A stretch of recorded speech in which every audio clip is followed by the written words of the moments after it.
الحمد للہ رب العالمین والصلاة والسلام علی سید الانبیاء والمرسلین اما بعد۔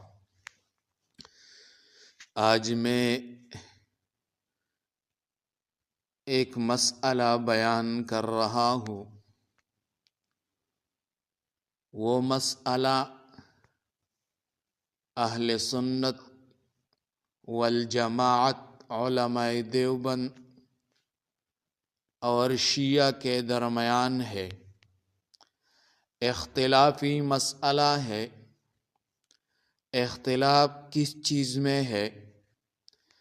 اہل سنت والجماعت علماء دیوبند اور شیعہ کے درمیان عدالت صحابہ کے اختلاف کو ہم بیان کریں گے، بہت صاف علمی انداز میں ہم یہ پیش کریں گے۔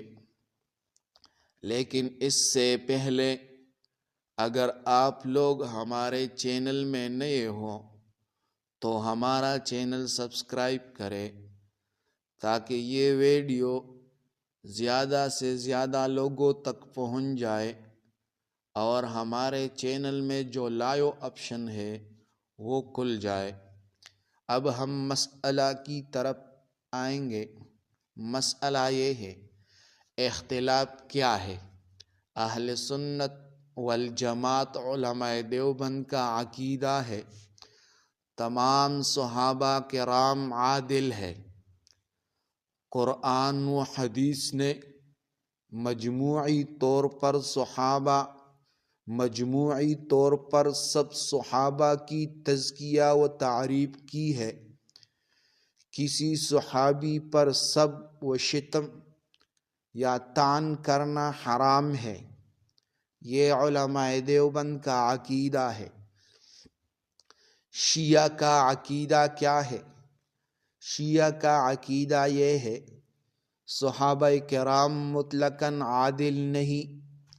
وہ کہتے ہیں کہ بعض صحابہ کرام ثابت قدم رہے، بعض نے ان کے نزدیک سیاسی غلطیاں کی۔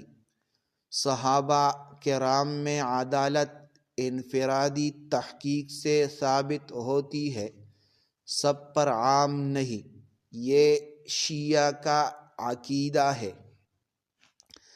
اہل سنت والجماعت علماء دیوبند کی طرف سے ہم دلائل پیش کریں گے۔ پہلا دلیل ہے قرآن پاک سے۔ قرآن نے تمام صحابہ کی تعریف کی ہے۔ قرآن پاک میں سورۃ فتح میں 18 نمبر آیت ہے، لَقَدْ رَضِيَ اللَّهُ عَنِ الْمُؤْمِنِينَ إِذْ يُبَايِعُونَكَ تَحْتَ الشَّجَرَةِ، بے شک اللہ ایمان والوں سے راضی ہو گیا ہے جب وہ درخت کے نیچے آپ صلی اللہ علیہ وسلم سے بیعت کر رہے تھے۔ اس سے استدلال کرتے ہیں، بیعت رضوان میں 1400 صحابہ شامل تھے۔ قرآن نے سب کے بارے میں فرمایا اللہ راضی ہو گیا۔ اللہ جس سے راضی ہو جائے وہ عادل نہ ہو، یہ ممکن نہیں۔ دوسری آیت ہے، والسابقون الاولون من المہاجرین والانصار والذین اتبعوہم باحسان رضی اللہ عنہم ورضوا عنہ، سورۃ توبہ کی 100 نمبر آیت ہے۔ مہاجرین و انصار میں سب سے پہلے ایمان لانے والے اور وہ لوگ جو نیکی کے ساتھ ان کی پیروی کرے، اللہ ان سب سے راضی ہوا اور وہ اللہ سے راضی ہوئے۔ اس سے علماء دیوبند استدلال کرتے ہیں، مہاجر اور انصار تمام صحابہ کی جڑ ہے۔ مہاجر و انصار تمام صحابہ کی جڑ ہے۔ قرآن نے ان سب پر اللہ کی رضا ثابت کر دی۔ اللہ کی رضا عدالت کی سب سے بڑی دلیل ہے۔ تیسرا دلیل قرآن پاک میں ہے، محمد الرسول اللہ والذین معہ اشداء علی الکفار رحماء بینہم، سورۃ فتح 29 نمبر آیت ہے۔ محمد صلی اللہ علیہ وسلم اللہ کے رسول ہے، اور جو لوگ آپ کے ساتھ ہے وہ کافروں کے مقابلے میں سخت اور آپس میں نہایت رحم دل ہے۔ اس آیت سے استدلال کرتے ہیں الذین معہ سے مراد تمام صحابہ ہے۔ اس آیت میں ان کی صفات کو قرآن نے بیان کیا، ایمان، اخلاق، پاکیزگی، یہ سب عدالت کی دلیل ہے۔ تیسرا دلیل حدیث میں سب صحابہ کی ممانعت۔ قال النبی صلی اللہ علیہ وسلم لا تسبوا اصحابی، بخاری و مسلم میں یہ حدیث موجود ہے، میرے صحابہ کو گالی مت دو۔ اس سے استدلال کرتے ہیں علماء دیوبند کہتے ہیں اگر صحابہ عادل نہ ہوتے تو ان کی حرمت کا اتنا سخت حکم کیوں دیا جاتا۔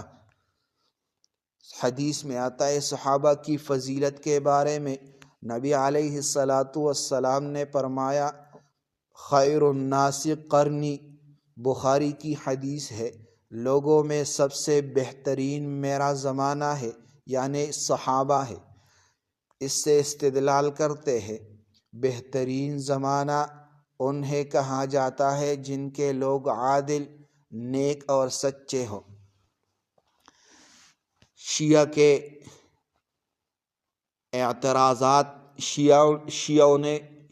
نے اعتراضات کیا، ہم اس کے جوابات دیں گے۔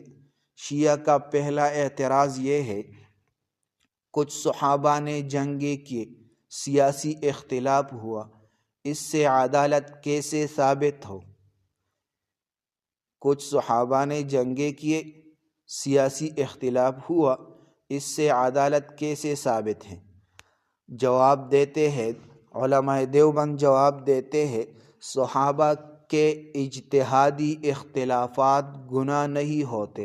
قرآن نے فرمایا ہے وَلَوْ شَاءَ رَبُّكَ لَجَعَلَ النَّاسَ أُمَّةً وَاحِدَةً، سورۃ ہود 118 نمبر آیت ہے۔ اختلاف رحمت ہے جب نیت خیر کا ہو۔ شیعہ دوسرا اعتراض کرتے ہیں کچھ منافقین بھی صحابہ کے دور میں تھے۔ دیوبندی علماء جواب دیتے ہیں منافقین صحابی نہیں کہلاتے۔ صحابی کی تعریف کیا ہے؟ جس نے ایمان کی حالت میں رسول اللہ کو دیکھا اور ایمان پر وفات پائی۔ اب علماء دیوبند کی مضبوط بات یہ ہے، امام طحاوی عقیدہ طحاویہ میں ذکر کرتے ہیں وَنُحِبُّ أَصْحَابَ رَسُولِ اللَّهِ صلی اللہ علیہ وسلم وَلَا نُفْرِطُ فِي حُبِّ أَحَدٍ مِّنْهُمْ، ہم رسول اللہ صلی اللہ علیہ وسلم کے تمام صحابہ سے محبت کرتے ہیں اور کسی کے بارے میں حد سے نہیں بڑھتے۔ مولانا اشرف علی تھانوی رحمہ اللہ لکھتے ہیں عدالت صحابہ قرآن سے ثابت ہے، ان پر طعن کرنا دراصل قرآن و سنت پر طعن ہے۔ تو خلاصہ کلام اہم ترین نکات یہ ہوئے اہل سنت والجماعت علماء دیوبند تمام صحابہ عادل ہے، قرآن نے ان کی دینداری، سچائی اور اللہ کی رضا کو ثابت کیا ہے، ان پر طعن کرنا گمراہی ہے۔ شیعہ کہتے ہیں عدالت صحابہ کو مطلق نہیں مانتے، ہر صحابی کی عدالت انفرادی تحقیق سے مانتے ہیں۔ فیصلہ آپ لوگوں نے سن لیا، دلائل کے ساتھ قرآن کی نصوص عام ہے، اس لیے عدالت صحابہ اجماعی عقیدہ ہے۔ یہی عقیدہ علماء دیوبند، اہل حدیث، اشاعرہ، ماتریدیہ سب کا ہے۔ تو آپ یہ مسئلہ سن لے، آج کل شیعہ لوگ بہت اعتراضات کرتے ہیں اور صحابہ کو گالیاں دیتے ہیں، تو یہ سن لے، اگر آپ لوگ اس کے ساتھ بحث کریں گے تو آپ کے لیے یہ سننا ضروری ہے اور یہ یاد کرنا ضروری ہے، یہ ہمارے دلائل ہے، یہ یاد کر لے۔ جزاکم اللہ احسن۔